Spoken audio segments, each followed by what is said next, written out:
તામિલનાડુ દક્ષિણ ભારત જે અભિનેતા છે વિજય થલપતિ, બરાબર, તો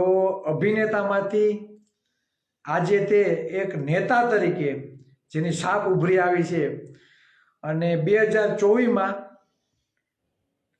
પાર્ટી બનાવી અને ત્યારબાદ માત્ર 1.5-2 વર્ષમાં જ તમે રિઝલ્ટ જોઉં, સૌથી વધારે સીટો લઈ આવી, 100 ઉપર સીટો લઈ આવી અને ઇતિહાસ રચ્યો છે ને કદાચ અન્ય કોઈ પક્ષ સાથે ગઠબંધન કરી અને સીએમ તરીકેનો ચહેરો પણ સામે આવશે. એટલે ખાસ આ ન્યૂઝ પણ મીડિયાવાળાએ વિજય થલપતિનું કીધું છે કે એટલી સીટો લઈ આવ્યા, પણ કોઈ પણ મીડિયાવાળાએ તે સીટ કઈ વિચારધારા સાથે આવેલી છે, કયા મહાપુરુષો,